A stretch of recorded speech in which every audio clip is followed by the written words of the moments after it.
kind of on the side, kind of jump into that on the side. And so then I ended up, for a full time job, I ended up working for a church, for a nonprofit for a decade while continuing to work on music on the side. A few years back, right before the pandemic, actually, I decided that I wasn't following my calling to do music. And that even though I love my job, it was pushing out my real calling, which was to do music and to perform.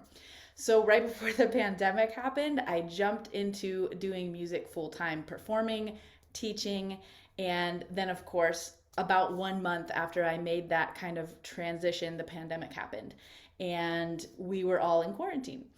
And then during quarantine, with pretty much all of my income goodbye, I I had a decision to make. I had to decide, do I go back? Do I just try to get job at Amazon like all of my friends?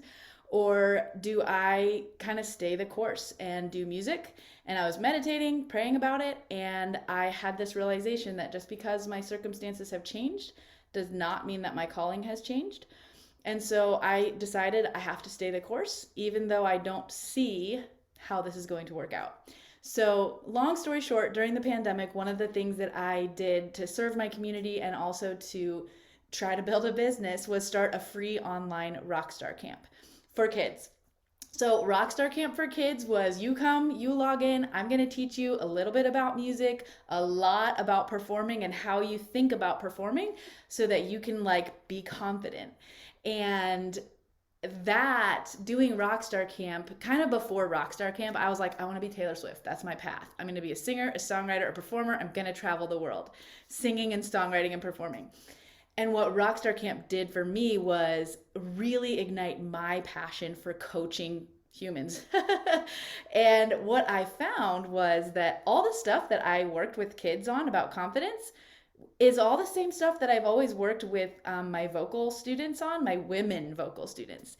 And so throughout, as I started offering more rockstar camps and then getting more clients for music coaching, I also started working with women who wanted vocal coaching. And what we found out was that vocal coaching is 10% skills, 10% skills, and 90% mindset and what goes on between your ears.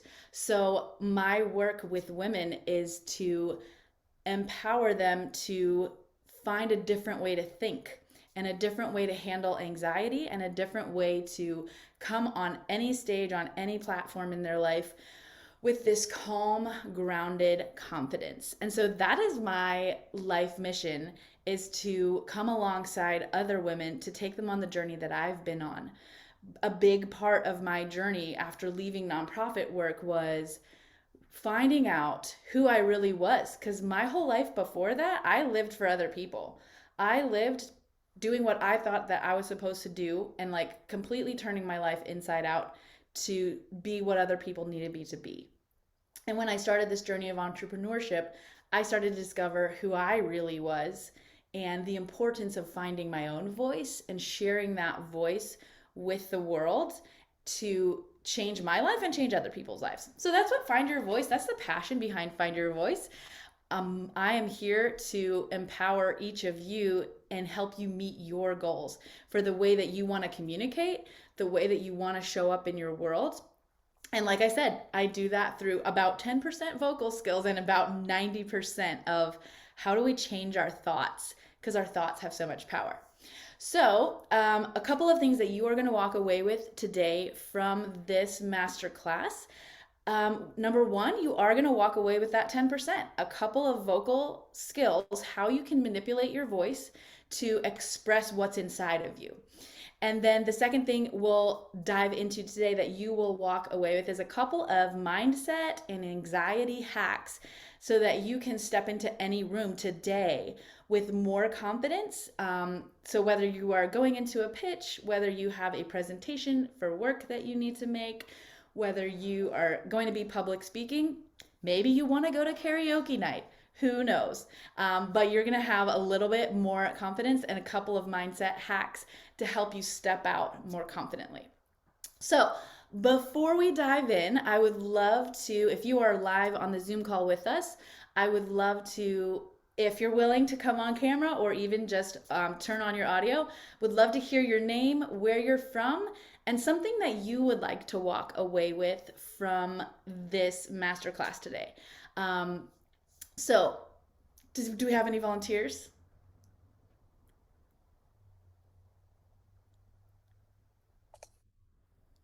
I can go first. I'm Ellen, Ellen awesome. Deek. I'm the president of Neowit. Welcome. Uh, and I'm a senior developer at Dealer Tire. Um, I'm not sure what I want to walk away with, but it all sounds very interesting.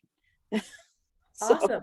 I'm Thank you I'm for being curious here. to find out what I'm going to walk away with. It'll be Awesome. a fun ride. Thank you for being here. Thank you for having me. This is great.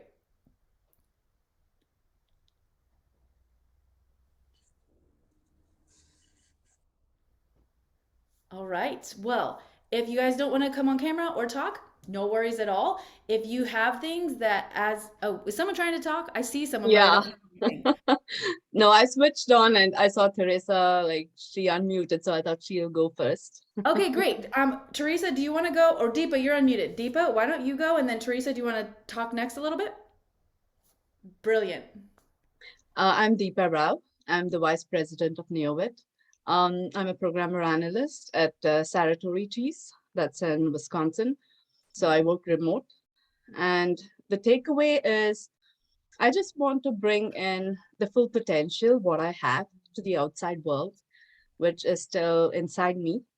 So I want to explore more like how can I get that outside? Ugh, I love that. That is so phenomenal. Fantastic. Thank you for sharing. Teresa. Yeah, hey Jenny, excited to be here. Teresa Augustine from Akron, Ohio. I work for Trademark Global, also remotely. I work as a business analyst, project manager. Um, I am excited to. One thing I'm working on is saying no, or Mm, saying like that I'm not interested in something, or I don't think that's a good idea, but yeah. not in like an aggressive way, still seeing other people through saying Yeah. that. Yeah. And yeah, kind of as Deepa, you mentioned, like communicating that authentic self to the world. Thanks, I love Jenny. that. Awesome. Awesome. Well, thank you so much, ladies. If anyone else would like to, put something in the chat or put something in the comments on Facebook, would love to make sure I touch on the specific things that you came to get out of this workshop. We have a ton of great content for you today. So as I'm going through this, feel free to put anything that comes up into the comments or into the chat. So without further ado, I'm just going to jump right into our masterclass, and yeah, we'll get going. It'll be great. So I'm gonna start us off with a little bit of that 10% of what is your physical voice all about? How do you use your physical voice to great effect? And how do you do so with confidence? So there's just a couple of things that you may or may not know about your physical voice, right? Your voice box that exists right in here and the way that you use it. So, we all have two different kinds of voices. The first kind of voice is kind of our normal speaking voice. It's called our chest voice. If you put your hand on your chest, you can totally feel it vibrating as you speak. You can feel it vibrating here in your throat as you speak. That's called your chest voice. I'm speaking in my chest voice. Um, then we also have a head voice. Your head voice is often what we think of as falsetto. So when you're singing, your head voice sounds like this. So that's how you would use your head voice when you're singing. When you are speaking, your head voice might sound like this. I'm Julia Child, right? So that's how your head voice sounds when you are speaking. Now, as a singer, I'm very familiar with mixing my head voice and my chest voice to create a certain sound, right? So, as a singer, I would sing a lot of times in my chest voice. But then when I want to go higher, I'll add in some of that head voice. Add in some head voice so I can sing higher without hurting that speaking voice. Now, when we are talking about using that in a speaking situation, I'm going to give you a couple examples. Right now, I'm speaking really low and only in my chest voice. But if I want to add in some head voice, one thing I'll do is raise my eyebrows. And all of a sudden, did you hear that change in my voice? So in the back of your throat, what you kind of have, actually, really, it's the top of your mouth right here. We have our hard palate, which is kind of right here behind our teeth. And then in the back, that hard palate changes to some soft tissue. That's called your soft palate. Now, whether you have your soft palate down or lifted totally changes the tone of your voice. So feel free, even if you're on mute, feel free to just try speaking with your eyebrows down. And I'm going to just say, hi, my name is Jenny. And then I'm going to lift my eyebrows. Hi, my name is Jenny. Totally different sound, right? Go ahead, take 5 seconds. Everyone try that right now. You can stay on mute. Eyebrows down, go ahead. Hi, my name is, right? Your voice sounds a little lower, right? Go ahead and lift up those eyebrows. Hi, my name is so-and-so. Could you feel the difference there? It's a little crazy. So that is just one thing that I would encourage you to mess around with, right? Stand in front of the mirror and try on different voices. I think one thing, I'm going to add a little mindset bunch in here. One thing that especially clients that have come to me have asked me is like, as a singer or even as a speaker, like, if I'm like putting on a voice, isn't that inauthentic? Isn't that like, can anyone really be a singer? Do I have to sound like so-and-so to be considered a professional singer or a professional speaker?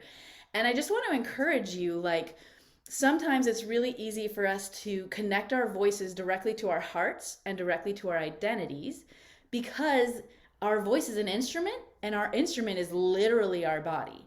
So it can be very easy to feel like your voice is connected to your worthiness or your identity. But really, your voice is simply a physical instrument, and you can learn how to use the physical skills to shape your voice to really express who you are inside. So you don't have to just settle for, my voice sounds like this because that's how my voice is. If you want to express yourself in a different way, vocally, physically, that's just skills. So I would encourage you to, just like you would, for instance, I just did my hair a different color, just like you would explore how you want your hair to look, how you want your makeup to look, you can explore how you want your voice to sound.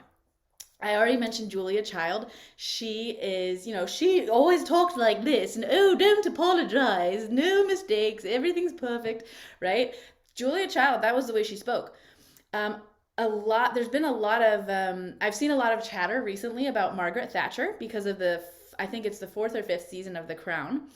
And people asking, did her voice really sound like that? Was it really deep and gravelly like that? And the reality is Margaret Thatcher probably spoke more in her natural way of speaking. She probably spoke more similarly to Julia Child with that high, very, feminine and very head voice sound. Margaret Thatcher probably spoke more like that. But because she had political ambitions, because she had business ambitions, she put on a different voice. She developed a different voice that would reach the audience that she wanted to reach. Now, there's questions around that about authenticity, but the point here is she wanted to speak in a deeper, more gravelly voice that carried more gravitas and that carried more weight. And so she was able to do that. I don't know, maybe she got a vocal coach, but she was able to do that to express the gravitas that she wanted to express. So my encouragement to you with the physical is that you can use your physical voice to more fully express who you are inside. Sometimes a lot of what I hear from women is one of the things they'll say is, my friends all say that I'm the quiet one, but I don't feel that way inside, and I don't know how to express it on the outside. Some of this is about how we treat our physical voices. So let's move on a little bit. We did talk about that blended speaking in a blended speaking voice. So rather than just speaking really deeply in your chest voice or speaking really high in your head blend voice, you can find a middle ground that feels resonant and good to you. So let's talk a little bit about how we do that, a little bit about how we achieve that resonance. So just a quick biology lesson for you. The way that our voices work, obviously you have your voice box, And then the way that your vocal cords work, your vocal cords kind of look like this. They're like a little mucous membrane, and the air passes through them, and then it makes your vocal cords vibrate, and that creates sound. And so um, that creates sound. So one of the key things with voice is breathing properly, right? We'll get into breathing in a little bit. First, I want to finish up biology. So you have your vocal cords, the sound passes through your vocal cords to create sound. What happens next is it comes out your mouth. For most of us, as we're speaking, we speak from our vocal cords. And if you listen to the way my voice sounds right now, I'm just speaking from my vocal cords. And it's kind of coming from my vocal cords right here and out my mouth. And there's not much resonance. It sounds kind of flat, and it just kind of sounds a little bit grating the way that I'm talking right now. The way I get my voice to sound more resonant and to change it is the second piece of biology. So you have your vocal cords, you have the air passing through, you have it coming out your mouth. If you want to create a little more resonance in your voice, the piece that you really want to lock into is your nasal cavity. So behind our eyes and our nose is actually literally a hollow chamber called your nasal cavity. And one of the things that you want to do to create this more resonant, more powerful voice is direct the sound up into the nasal cavity. What that does is essentially creates almost an echo chamber for the sound to bounce around in and get big. And what happens when you get that sound up into your nasal cavity is that your head then amplifies the sound rather than just pushing it through your mouth. So this can feel like a really complicated technique to get the sound into your nasal cavity. But all you really need to do is pretend like you're a siren. So if you just kind of, whoa, whoa, whoa, go ahead and try that, even if you're on mute. I'm going to do it again. You guys can try it with me. Whoa, whoa, whoa. And the key is let it loose, right? Be loud with it. And if you feel that, whoa, whoa, you can feel it kind of vibrating up here in your head. You can feel it, ooh, you can feel it in your upper lip a little bit. So that's a really easy way to, that's where my nasal cavity is. If I can work to speak in that nasal cavity a little bit more, you're going to be able to create a different sound than you ever thought. You guys have heard me talking. I talked down here in my throat. I talked up here a little bit more, head voice mixed in. And then I talk here in my nasal cavity, and that gives me some big, powerful sound. So that's a little bit on those vocal techniques, physical vocal techniques, to be able to really bring your physical voice into a more powerful place.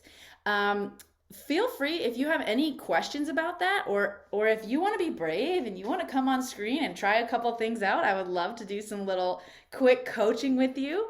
I know that's totally scary, so don't worry if you don't want to do it. But one of the best things that you can do, even if you don't want to come on screen now and do some coaching, I would encourage you to explore all the parts of your physical voice. Get crazy with some sirens. See how ugly you can make your voice sound. I think some of the things that hold us back is like, I don't want to sound bad. But exploring your voice and finding all the quote unquote good parts and quote unquote bad parts, those are the things that help you realize what tools you have in your toolbox so that you can shape the way that you sound and the way that you express yourself. So that's a little bit about your physical voice.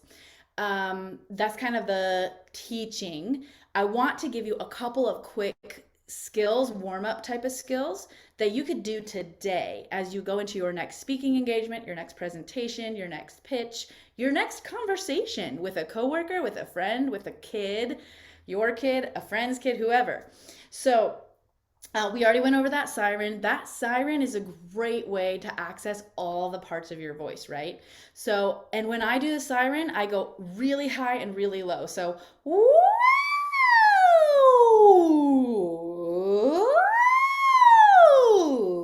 So if you do that, what that helps you do is just really easily and flexibly access all the parts of your voice. So if you even just do that one thing just to explore like what can my voice sound like? Siren is a great way to kind of explore all the parts of your voice. The next one that's really just good for your vocal cords, that kind of feels good, is called the vocal fry. And the vocal fry is just getting really deep in your vocal cords and kind of just making them move without tone, without like a singing tone. So it sounds like this. And you're just kind of letting the air pass really slowly through your vocal cords without trying to make words or without trying to sing. So I'm gonna do that again. You guys can just try that out with me, even on mute, totally good. Just try it out with me.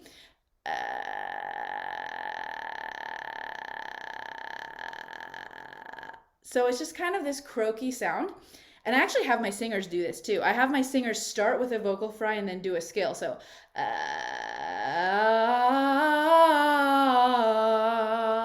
that vocal fry is just is like feels really good on your vocal cords. It just gets them kind of moving a little bit. So, those are two great things that if you want to just access your voice a little bit more, get it a little bit warmed up before your next pitch or speaking engagement, you can totally do those couple of things, get your voice a little more flexible and ready to go. All right. If you have let's see, we do have a question in the chat. I should be mentally prepared to bring in that voice, right? How can I manipulate my brain?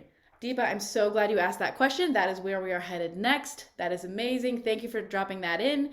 If anybody has other questions regarding mental or regarding physical voice, go ahead and drop those in the chat or in the Facebook Live. Deepa, I think you were going to watch that Facebook Live for comments, right? So if we have any... Actually, like it says, the content is only shared with few people and I cannot see it. Oh, great. So we might have a little... that's okay. Don't worry about it. I can I'm flip back and recording forth. it, so yeah, I can share the recording. It's perfect. No worries.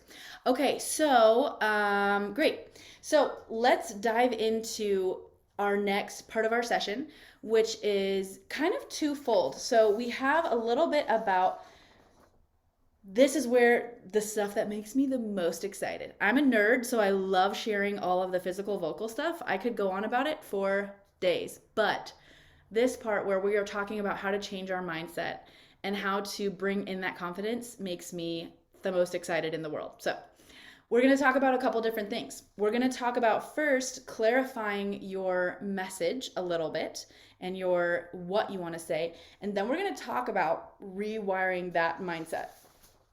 So I think that something that is the most important part of stepping on your stage, coming to a relational conversation, coming into a pitch, coming into a presentation, we're going to go all the way back to understanding our worthiness a little bit. It is so important to understand that when we come onto a stage, that when we step into a room or into a conversation, that we belong there and that we are enough and that what we have to say and that is valuable and our contribution is valuable. One thing that my coach recently said to me is your contribution is you. And I absolutely love that. And it's so important that we know that our contribution being us is absolutely enough. So something that comes with that I've done a lot of work in for myself and with other people is that understanding our identity and our worthiness is number one, but there's also the realization that we all have strengths and weaknesses, right? Even though that we are inherently worthy and we are inherently enough, we do have strengths and weaknesses. And I think that sometimes it's really easy for us to say, how do I make my weaknesses stronger? And I think the real twist that I want to make is, how do I lean into my strengths? And how do I bring the magic of who I am into every conversation? And so sometimes that means asking, what makes me different? If we can start to, and the reason for this is because if we can see our strengths and we can focus on our strengths and we can operate in that power, then it's a whole different level of confidence than going, I'm not sure if I should be in this room because I have these weaknesses. It's okay that you have those weaknesses. Somebody else in the room doesn't, and somebody else in the room doesn't have your strengths. So start thinking about yourself in the way of, what I have is valuable. What do I have? What are my strengths? How can I lean into those strengths? So, for instance, my strength is not being an opera singer. I do not come into any room thinking that I am going to try to be an opera singer. I come into a room thinking I'm a singer for sure, trained up the wazoo. I'm a professional singer, but I am not an opera singer. I am coming in confident in my ability to write songs, communicate my message, and sing like a pop singer or a folk singer. And I hope there's an opera singer in the room because that's not me, right? So that's just a little example from singing. Um, and then, so yeah, what makes you different, and recognizing that what makes you different is what makes you powerful is so, so important. Kind of along with that, in general terms of communication, something I encourage everyone to do is define your values. Define your values as a person, and maybe define your values if you are an entrepreneur or working in a corporate job. What are your values as an employee, as being an employee? What are your values as an entrepreneur? And again, what are your values personally? So some of my values are, I pursue freedom and boldness and joy. And so if I'm not bringing those things into my communication, there might be something like that's broken. If I am not being myself, being my authentic self as I communicate, then I need to go do some internal work and figure out, why am I not bringing who I am to the outside? If I'm not bold, if I'm holding back on communicating something, I might need to do some internal work. Why do I have issues bringing up conflict in my relationships? What do I think is going to happen? Why is there not safety for me in my personal relationships? That's something that I personally struggle with. Then I need to back it up and go, how do I create safety for myself and understand that who I am and what I have to offer is valuable, so that I can bring that into my relationships. So really encourage you, what are your values? Um, if you need a place to start, a great place that when I was creating my values, one of the things I used was, if you just Google it, if you Google like Tony Robbins core human needs, there's like a blog post, you'll find a blog post. There's like 6 core human needs. And the way that we interact with those can really highlight for us our values.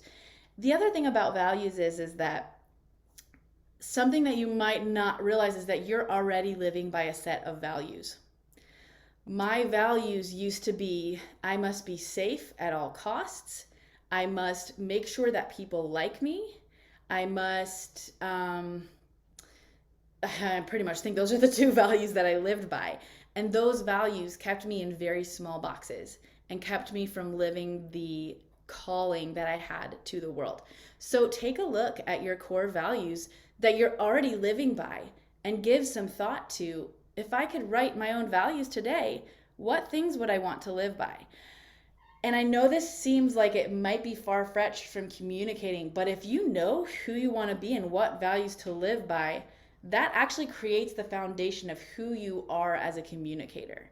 Because if who you want to be is safe and make people like you, you are going to censor your voice to the hilt so that nobody can hear the real you, so that you can please other people. And that's what I did for a long time. So I guess that's me projecting my my own struggles, but take a look at what values you're actually living by right now and what values you want to be living by.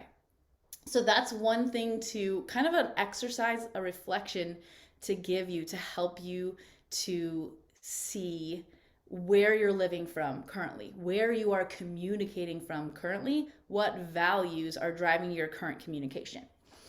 The next thing with clarifying your message is this idea of 3 seconds, 30 seconds, 3 minutes. I actually, funnily enough, I learned this from my dad.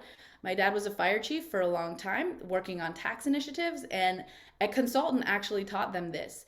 Think about what your message is and find a way to say it in 3 seconds so that you can give someone a general, like, this is what I have to say in 3 seconds. So my 3-second spiel is I empower women to break through barriers, to find their voice and express themselves with authenticity and confidence. That 3-second spiel either hooks someone and makes them want to know more, or makes them opt out. Yeah, that's not me. I'm not a woman. I'm not interested, right? The next thing is 30 seconds. If you hook someone with your 3 seconds, now you have 30 seconds that you can expound a little bit on what you have to say. So I empower women to break through barriers, to find their voice, and to express themselves with authenticity and confidence. The way that I do that is I help them to discover how their physical voice works, how they can explore their physical voice, how they can change the way that they sound, how they can do crazy things with their voice to find out more about themselves and more about their voice. That's my 30-second spiel. My 3-minute spiel maybe is even a little bit more emotional. We all grew up with a story about our voices.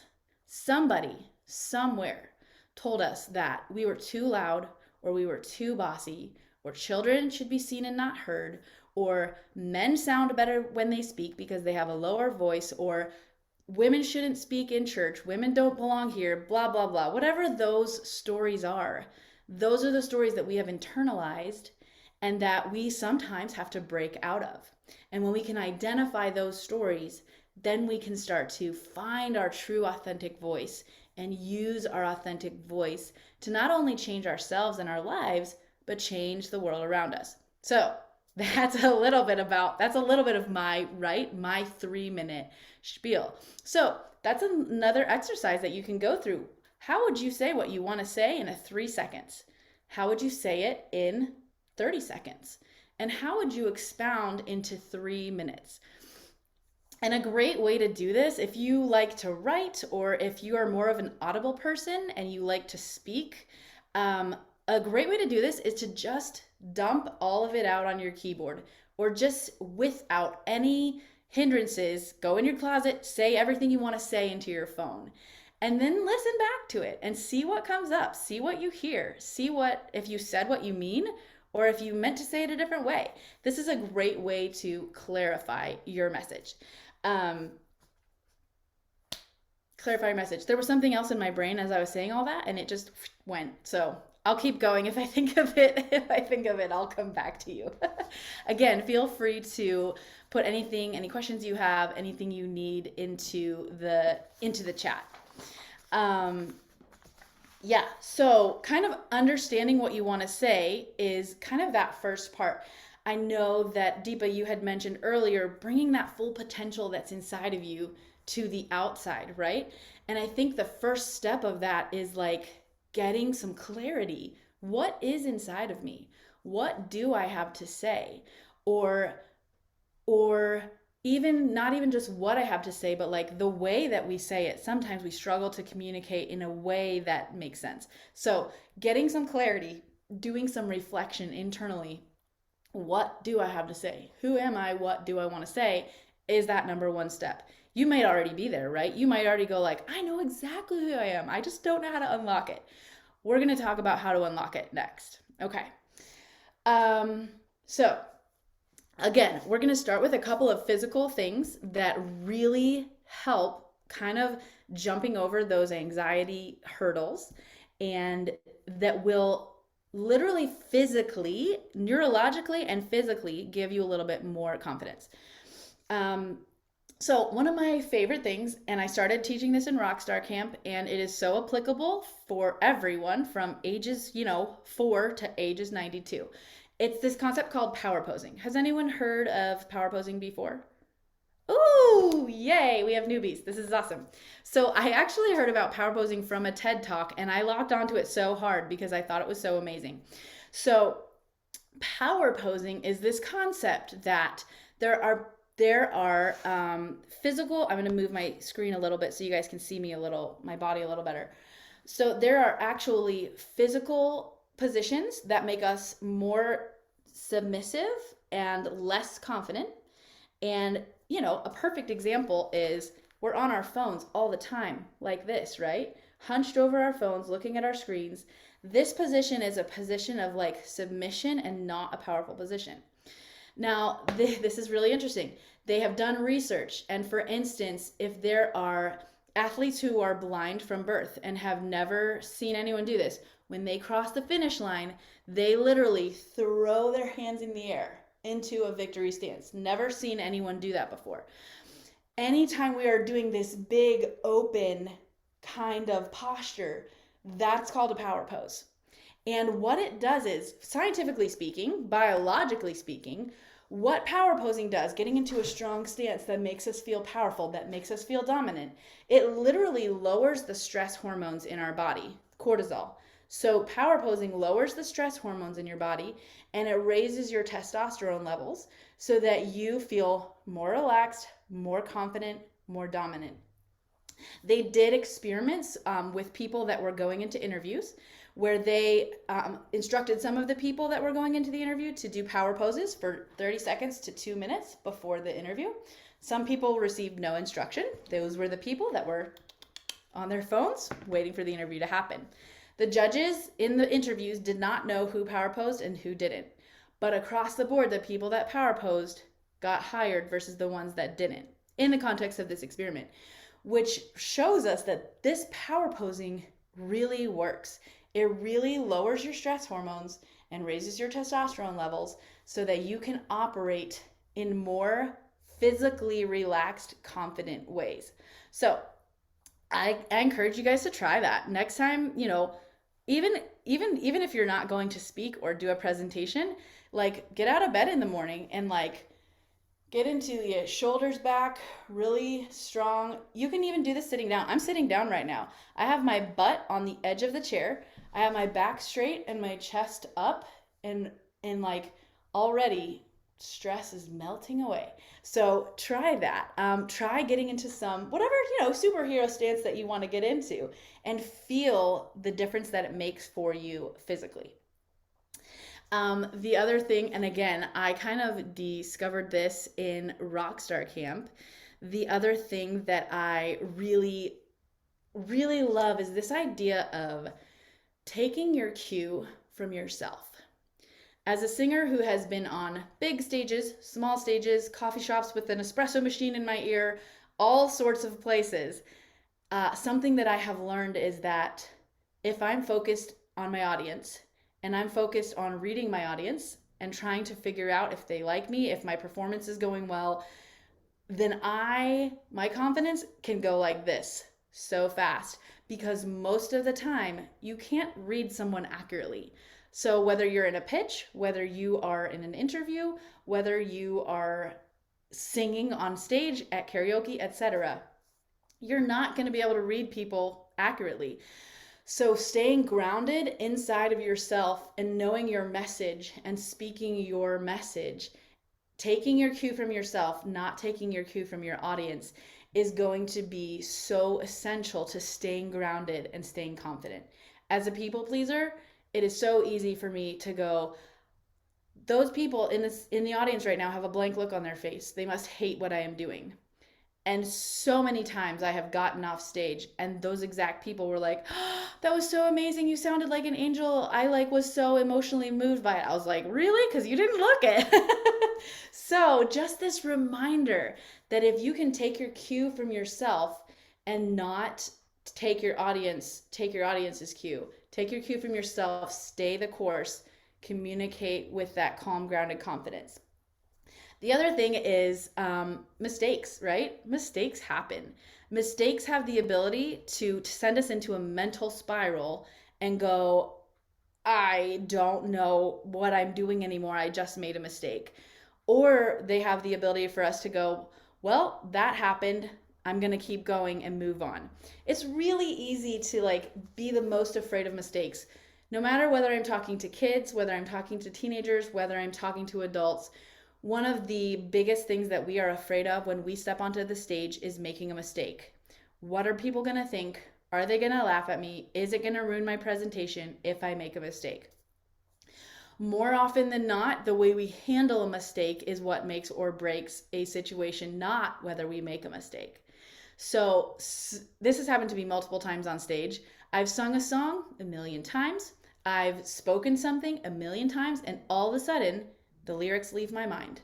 And I'm standing on stage, and I'm like, oh my gosh. Now, if I responded to that moment and I was like, oh my gosh, I'm so sorry, you guys. I totally forgot the lyrics. Let me just look at my phone really quick. I just need a quick refresher. Like, oh my gosh, I'm so sorry. How did that make you feel right now? Were you like, she's totally got this. It's not a big deal that she made a mistake. Or were you just like, oh my gosh, God, please help her. Get her off the stage, right?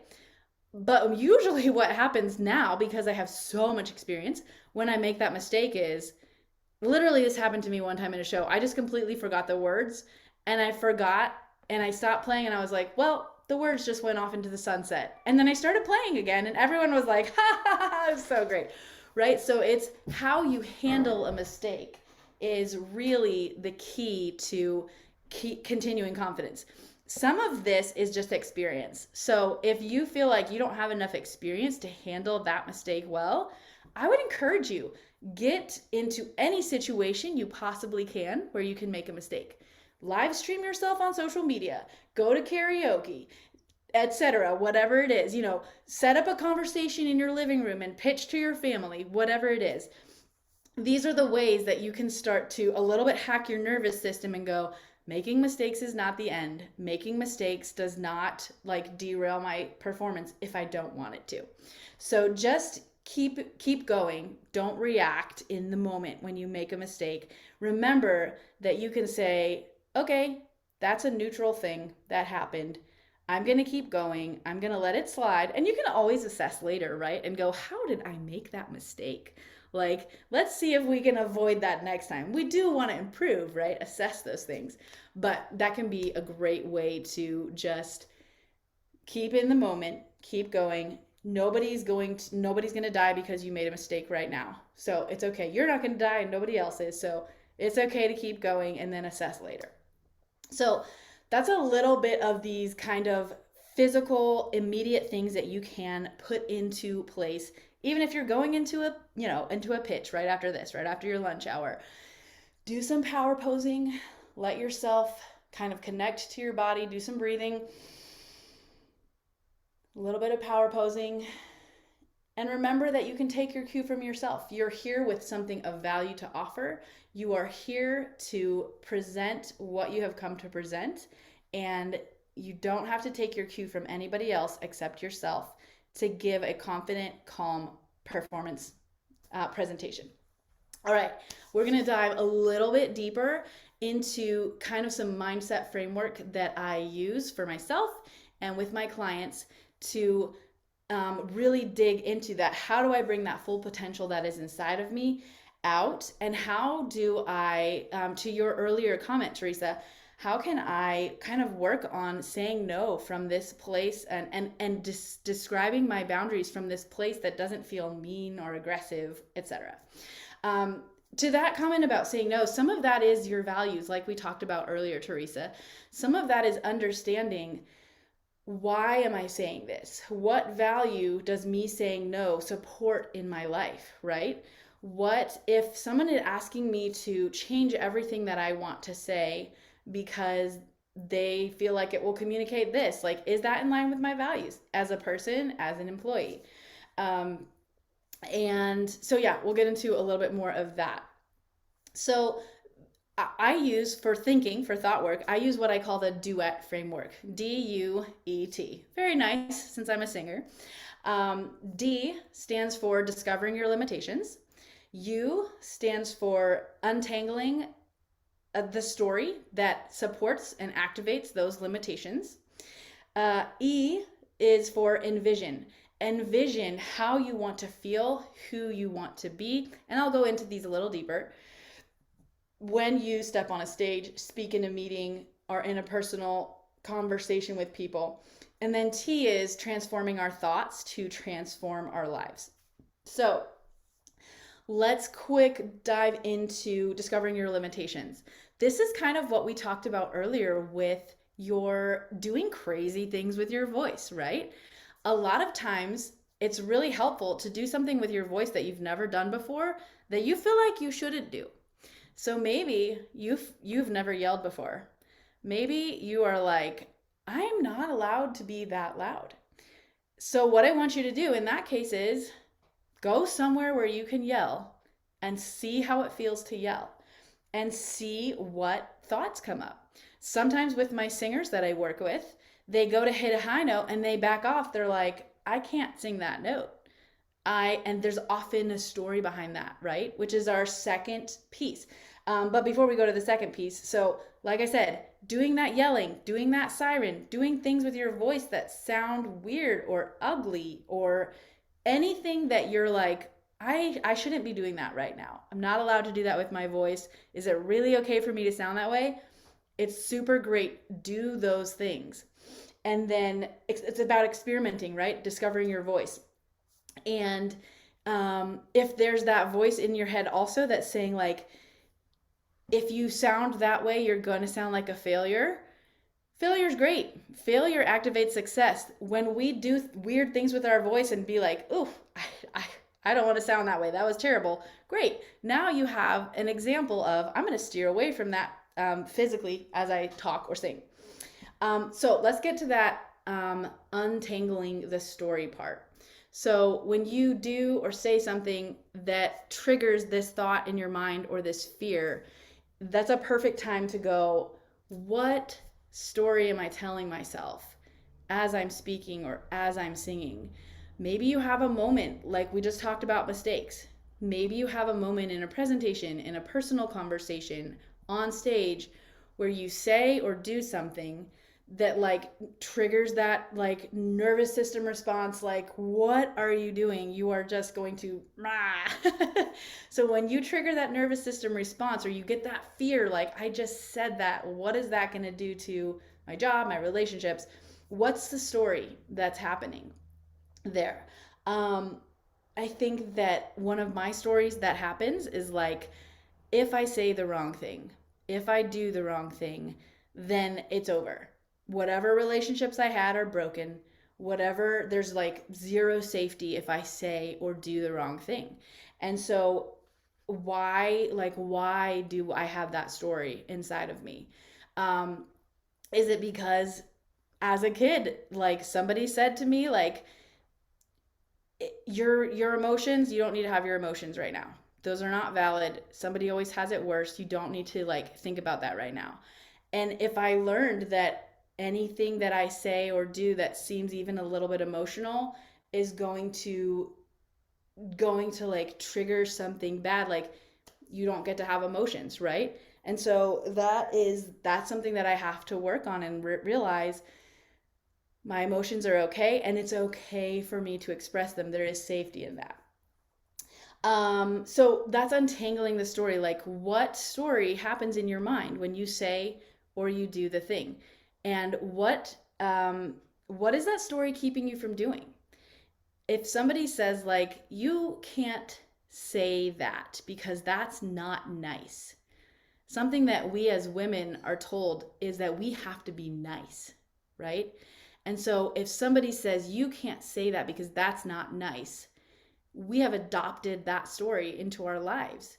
And so now our value that we are communicating from is, I have to be nice. And nice, to your question about like, how do I say no without being aggressive? Sometimes I think that question can come from this conditioning that we have to be nice.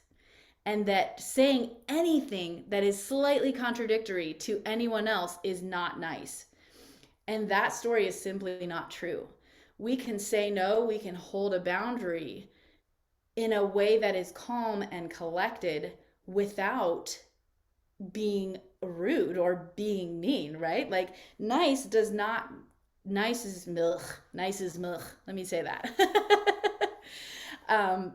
The other thing about, I just want to dive into this a little bit more, Teresa, because I know you need to head out soon, but like, the other thing about saying no is something that I've really learned in the last couple of years that changed my mindset about so much is that every interaction we have is actually a negotiation. And I think that sometimes we don't recognize that. Um, if you have never read the book Never Split the Difference by Chris Voss, highly recommend it. He was a hostage negotiator for the FBI. And what he learned in his years and years and years of negotiating is that negotiation is not problem solving, it's an emotional process. Humans make decisions from a place of emotions, not from rationale. So recognizing that your no doesn't just have to be like a screw you, I'm not doing that. That doesn't have to be your no, right? Your no can be, I'm not seeing this the same way. This doesn't sit right with my boundaries for myself. Not that you have to say my boundaries for myself, but you can say you're specific, and you can say, you can offer another alternative. Like, what I want to, like, if your desire is to be helpful and to be of service, you can absolutely communicate that with your no, right? I'm not seeing this the same way. Here's what I want. I want the best for the organization. I want the best for me, and I want the best for the organization. I'm not seeing that this particular solution that you're requesting is going to do those things. So let's talk about how we can potentially come up with another situation. That's kind of like if you're in a corporate situation in a work setting. Really, that can copy and paste to a personal situation as well. Like, my heart behind this is that I want us to be on the same team, that I want us to have a healthy relationship. Me saying yes to this, I don't see that that is going to like meet this end of us having a good, healthy relationship. So let's talk about how we can come to a different conclusion. So this is the saying no part is recognizing that everywhere you go, you're in a negotiation. When you go into a restaurant and ask for a table, you're in a negotiation. Most of the time, most of us are like, hey, I would like a table. They take our name. They say it's going to be 15 to 20 minutes. And we're like, great. We have let their side of the negotiation be the answer. You know, someone who's really suave can come into that restaurant and say, I love that you guys offer this timeline. What can I do to make sure that we get a little bit higher on the list? Blah, blah, blah, blah, blah, right? So that could be a negotiation if you want it to be. So in terms of the that question about how do I say no without being aggressive, like we just talked about, it doesn't just have to be like, no. You know, that's one way to approach the negotiation, but there are other ways. So yeah, if you have any more questions about that or you want to connect about that, Teresa, feel free to put that in the chat. At the end, I'm also going to like share my social media handle with you guys. I would love to connect with you on Instagram, Facebook, all of that stuff. So yeah, we can continue the conversation on those more deep things if we want to. So I think we just got through D and U. So discover your limitations, untangle that story. When you hit a limitation, when you go to really communicate what's in here and you have a stop, something stops you, take a look at what stops you. What's the thought there that stops you? There might be an emotion first, right? It might be anxiety first that you feel like, I can't say that. I can't do that.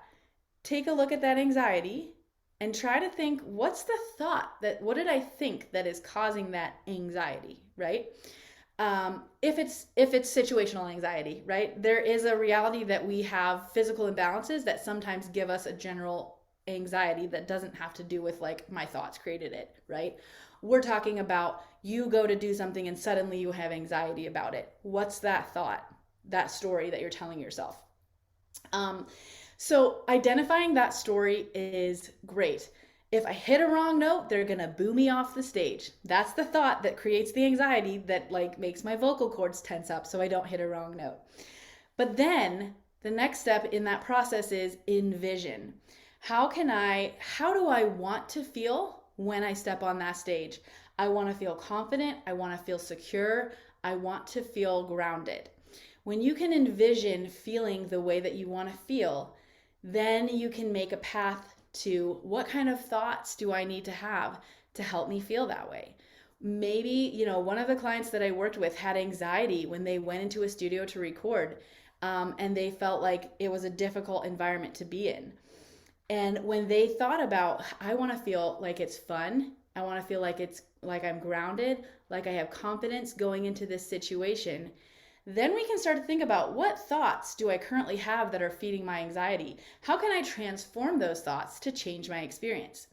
Maybe instead of going into that studio thinking the engineer is hard to work with and the environment is like cold and I don't like it and so on and so forth, taking a taking stock of our thoughts and going, I have control of some of these things. Maybe I set the tone. Maybe I am friendly and have create a fun environment when I go in. Maybe I bring the engineer Starbucks. Maybe I bring a lamp that makes me feel comfortable in this environment. So it's kind of all about this piece of transforming your thoughts is about how can I take a little bit of my power back and bring my own magic into this situation. So that's a little bit about transforming thoughts. There is a really great thought work model that you can use to start kind of becoming aware of your thoughts. I'll just write it here so you can see it, and then I'll hold it up for you. I'll just tell it to you. So it's the top thing is C for circumstance. And then after that, you have T for thought. And then after that, you have F for feeling, A for action, and R for result. So the circumstance might be I am going to the studio. It's just the cold, hard facts. The thought is the studio is a stressful place. That's the thought that you have about the studio. The feeling then is anxiety. I'm going into a stressful situation, so you have that anxiety. Your action then might be to just like stew on it and like kind of feel nervous and like try to prepare the best that you can, but just expecting the worst. And then your result is you have a bad experience in the studio. The recording didn't go the way you wanted because you were stressed out, or the meeting didn't go the way that you wanted because you were stressed out. And so if you can take a look at those thoughts and go, the circumstances, I'm going to the studio. My thought about the studio, I can choose a different thought about the studio.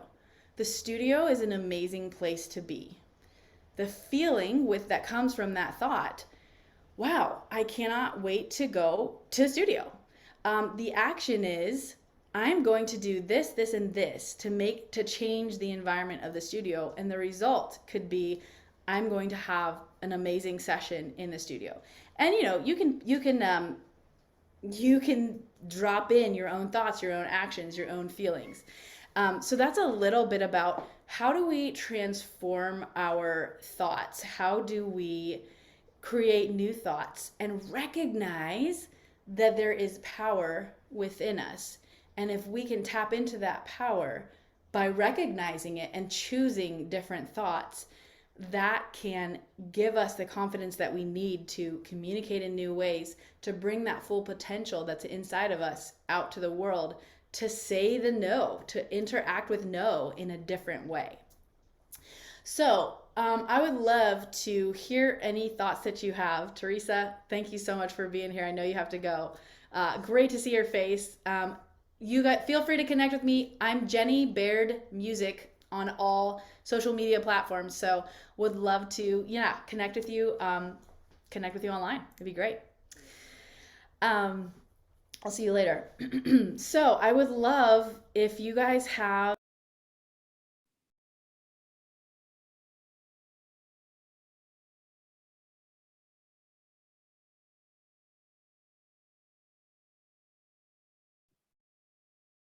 Jenny, I think you're muted. Yeah.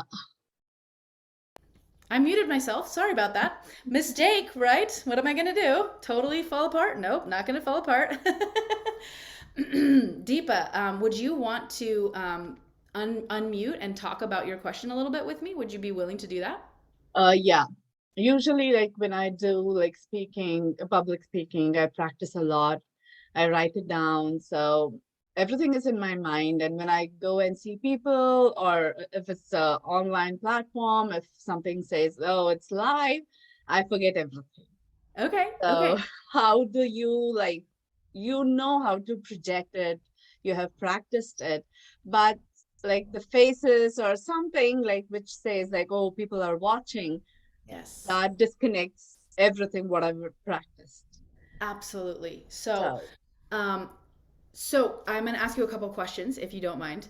mhm. Um, do you, when you go to do something like that, do you usually have note cards with you or something that can re-trigger the thoughts that you had? Yeah, I'll have. You do. Okay. How Mhm. does that work out with looking at them to get you back on track? Does that help or does it, do Yeah, you yeah, forget to look at them? yeah, Okay. that helps. So, Great. yeah, I'll be like completely like blanked out. I forget things. So that cards, little cards will help me. But like to a certain extent, the complete sentence, I would not be able to put it again because I'll just write the words, like kind of Yes. flashcards that I need Yes. to remember. Yes. So the words that I need to put out, that whatever the inner thoughts I have that I want to express myself, that when I go live, I forget. So Yes. I cannot do the whatever I have written it down or whatever I've practiced, I cannot get it out. So Absolutely. it'll be like shortened. So whatever I Hmm. have to say, see if somebody has given me 3 minutes to talk, so that will be cut down to 1.5 minutes or something like 2 minutes, because that 1 minute would have like yeah, blanked out or I would have forgotten. So Right. Right. So talk to me a little bit of when that happens, when you hit live, for hmm instance, hmm what is the feeling that happens when you kind of go blank? What is that feeling that you have? that anxiety, nervousness that somebody's watching me. What if something goes wrong? I know that like, yeah, it's we are not like I'm not an anchor or I'm not a public speaker. So Sure. it's just like often like once in a while I do that. But Yes, still like I need to tell whatever I have to tell, right? So absolutely. that part, yeah, I become like very nervous when especially in Zoom. So you see like people are watching. So Absolutely. yeah, when Yeah, I'm talking to you, I'm fine. But like of when I course. have the audience When you're watching me, on, yeah, yes, yeah, absolutely. then it, yeah, I become nervous. So. Yes, no, absolutely. So I think what's happening is actually it's a nervous system response, right? All of a sudden, have you heard of fight, flight, freeze, and fawn responses? No. Okay, so these are things that happen in your nervous system when there is a perceived threat, right?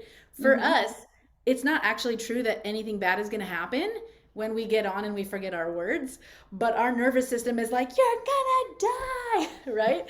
And so we have to figure out how do I. So, what literally physically happens, I learned this from a book called Try Softer, which is phenomenal. It's a book about trauma response, right? And so all of us have some kind of trauma, whether it's big T trauma that happened to us, which is like this maybe you're in a car accident, maybe you were assaulted. These are the big T traumas that happen. And then there's also little t trauma, which is like maybe you were just neglected emotionally as a kid. That's also a form of trauma. Any type of trauma, though, is what's the word? I lost it. It's processed by the brain the same way, whether it's big T trauma or little t trauma. So your brain is saying to your body, you are in a dangerous situation.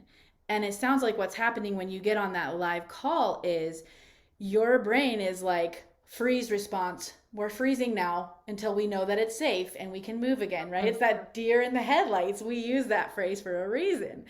And so I think a couple of things. So the first thing is like one of the best ways, and I hate to say this to you because this is the thing that you don't want to hear, right? The best way to rewire that brain is to do it a lot. Mm-hmm. So like I would encourage you to like maybe for the next 30 days you go live on Facebook every day and Mm-hmm. you can talk about whatever, have your note cards, talk about gardening, talk about that you love, I don't know, the color pink, talk about. So if you can get more than just having a conversation, you want to feel the pressure of I'm presenting something right now, the more you can do that and the more you can like freeze out and hit and shoot and then hit start again and Mhm. like give yourself that room to fail in safe zones, right? We want like it's really, really hard to fail when you only have to do something important. It's hard to allow yourself that space to fail when the only time you are publicly communicating is in those important places. So I honestly, I would encourage you either go live on Facebook, karaoke, like go to Mhm. karaoke, right? Try to put yourself into these situations where you can fail and it doesn't matter. Mhm. And like, but still have enough pressure that you're like, so Mhm. that you can experience that freeze response and experience getting out of it. Some really helpful things that I have used in my career as a performer, as a worship leader, as a speaker, as a communicator, as a manager of people is like the pause. Take a moment to recognize that freeze response is happening. Take one deep breath, let it sink in, and you can even say something on screen. Give me just 1 second, my thought just left. Take a Mhm. pause, let that thought kind of settle, and then go back. I think as a culture, we are extremely afraid of silence, right? But if you can bring your audience along with you a little bit, something just left my mind. Give me 1 second. Let me look at my notes. Oh, yes, this is what I wanted to say. So if you can take some of the like deer in the headlights moment out of that moment for yourself, and maybe this is just my style, but I'm fine with people not knowing that I'm not perfect. Yeah. I'm like, I forgot what I was going to say. Let me come back to it later. So that's my style. And I find that as I've experienced that style with people in real life, I find that it makes people endeared to me rather than like, I cannot believe she was not perfect on that stage or on that call or blah, blah, blah. So and you probably saw me a couple of times during this session, like, where do I go next? I have to look at my notes. I just forgot what I was going to say or how I was going to end. It happens to me too, right? But because I've done it so much and I've honestly failed so much, now I'm like, oh, failure happens all the time. I can just fail and move on in the moment. So practice failing. Does that make Thank sense? you. Yeah. Any follow up thoughts? Feel good? Michelle, hi. Are you wanting to come on and chat about something? Hello, hello. I'm enjoying everything. Oh, I'm thank sorry I you. couldn't get my camera to work before. But I'm No glad to problem. be just everything you're saying I can completely identify with. It was just like you were you were reading my mind. Oh, that's awesome. Absolutely. I mean, just the experience of not um like feeling like when you step on a stage you have these thoughts, these internalized thoughts about not deserving to be there, you don't belong here because of things that have been said to you, things that you try to move past but they're still in the back of your mind. So I'm still feeling like I'm out there but I'm still holding back, Yes. um things like that, just trying to get over it. So I'm better than what I used to be, but Yeah. but there's still always so much more work to do, and you're just hitting on everything. So I just wanted to say that. But no, this is Thank you. tremendous. Just trying to unlock, as you put it, just trying to unlock uh those strongholds, and Yes. just trying to find my value and my worth, just to so I can be authentically who I am, Oh, yeah. on stage and in all aspects of whether it's my job or singing or whatever. So no, this is great. Awesome. I love that. And to your point, I think it's such a process, right? It's It like really is. and I actually this is interesting because this is a concept I had written down and I forgot to talk about. So I'm glad you brought it up. But like those thoughts, right? That like either we want to say or that cause us hindrance. I think something that I actually learned from one of my coaches is like this idea of auditing your thoughts. Every thought Yes. that you have about your worthiness, about your performance, every thought that you have is worthy of audit. And like Yes. when he said that, I was like, in my mind, I was like, oh, all my thoughts are dancing across the stage and I'm auditioning them. So Yes. part of this is like when I talk about like finding that story and like looking at that story, let's audition that thought. Like Mm-hmm. so often, and I learned this concept from my sister. I'm not sure who she learned it from, but this idea of like our training and our conditioning is thought number one. What Mm. really matters is thought number two. Because Yes. thought number two is the intentional thought that we use to change our lives. So, this concept of, like you said, auditioning our thoughts, and even to your point of how do I get what's in my head out, something that I want to say out. I think for Yes. me, I have, it takes courage, number one, right? Because our brain is telling us this is dangerous. But Right. then also, like, is this, is me saying this thought, it's obviously a risk of some kind, you know, Mm-hmm. even if it's just an emotional risk. But Yeah. like, is this thought like in line, aligned with who I am? And what does Yes. me saying it, what is the result of me saying it?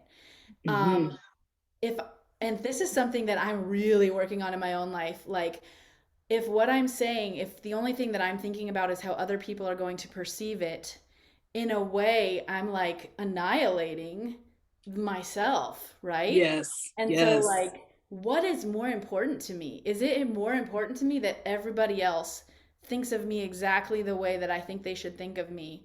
Mm-hmm. Or is it more important for me to display a little bit of courage right now? Yes. Say the thing, even if I'm shaking and afraid, right? Mm. And like, Mm-hmm. I love that you brought up that this is a process, right? Because I think sometimes it's easy for us to beat up on ourselves and go like, ugh, I should be better. I It should be is. better. I should be better. I should be better. And that's Right. all well and good for us to recognize that we have room to grow. But Yes. until we can go, you know what? I am where I am, and Mm-hmm. I'm enough, Mm-hmm. and I am worthy where I am. And Yes. also, I want to keep blossoming into that fullness of who I am, Mm. which means there might need to be some courage. And we can do that incrementally. You do Yeah. not have to, we do not have to force ourselves to say all the things that we've always wanted to say right Mm-hmm. now. We Right. can say, I choose this social media post or this live or this pitch to exhibit one act of bravery and say one of the things.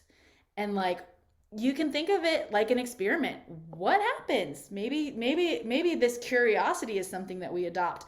What happens if I say the brave thing that's truly me? And take Yes. stock of it, you know? My Yes. guess is, and my experience for myself, and my guess for you and for anyone listening is that so often when we say the thing that we're afraid to say, either nothing bad happens Mm-hmm. or you recognize that person didn't like what I said and they responded horribly. So they actually aren't my people, Right. Right. right? And I think what also is going to happen is this rush of like, I was just authentic. I did Yes. it. Right? Yep.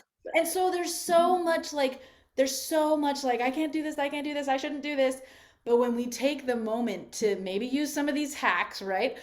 Power pose, little deep breath, say the thing. When we say the thing, we find the biggest experience that I have is like, this was amazing. I have to do this again. Recognizing the same resistance is going to come up next time, but now I have this evidence of like good things also happen when I show up and be authentic. It's not just the scary things that my brain is telling me, good things also Good happen. things.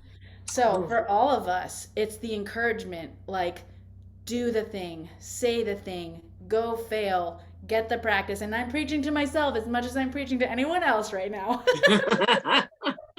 it's Right? wonderful. Yeah. Wonderful. Thank Yeah. you. I love your thoughts and I love your comments. Thank you so much for sharing, Michelle. Thank That is thank awesome. you. Thank you for being here. This is wonderful. Yeah, absolutely. Okay, I'm going to just really quick check out our Facebook, make sure we don't have any comments that I'm missing. Looks like we are good over there. Ladies, we are a few minutes early for wrapping up. Do you guys, I'm great to stay on for a few more minutes if you guys have anything else that you want to chat about. anything you want to talk through, want a little bit of coaching on. So feel free. You can pop it in the chat if you don't want to come on screen or on mic, or, yeah, let me know. What do you think? Anything else?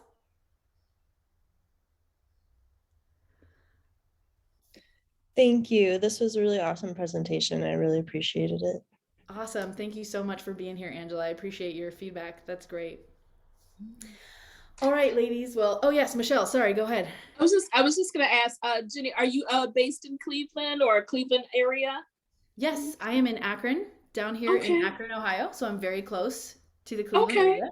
Yep. Okay. I was just asking about your coaching, but I'll take your advice and link up with you on Instagram so I can find out more. So I definitely love to pursue Yes. further, Awesome. Yeah, that's some great. yeah, thank you. Awesome. I love that. I would love to keep talking with you. And just so you ladies know, this month, in the month of April, I am gifting 3 women with a one-on-one coaching session. So if you would like to be one of those women and take one of those slots, I would love to offer that to you, Michelle. Let's hook up and let's get it on the calendar. That will be awesome. And I also will be doing, if you guys want to hop on to another masterclass, I'll be doing one on one of the weekends sometime in April. Try to catch some of those folks that couldn't come during the workday. So those are the 2 kind of big initiatives that I am doing in April. And again, my social media is I'm Jenny Baird Music. I'll actually type it into the chat right now so you have got it. That's Instagram, Twitter, and Facebook. Twitter, I'm more of like an observer. I enjoy watching people's chats, so I don't do a lot on Twitter. But Facebook and Instagram, I'm super active on there. You can find me in both of those places. My website is jennybaird.com. I'll put that in the chat as well. Just my name.com. And I would love, like I said, to connect with you ladies more offline. And yeah, I'm so excited to have each of you here today. Please definitely connect if you are using any of these tools, any of these practices. If you do want to sign up for one of those gifted coaching calls, would love to chat with you more. And I would love to hear your feedback about how some of these techniques work for you. So once again, thank you so much for being here. Deepa, thank you so much for hosting. Love you all. So excited to see you take hold of your authenticity and your voice to share it with the world, to make yourself even better and to like share with the world and influence your world. So thank you for being here.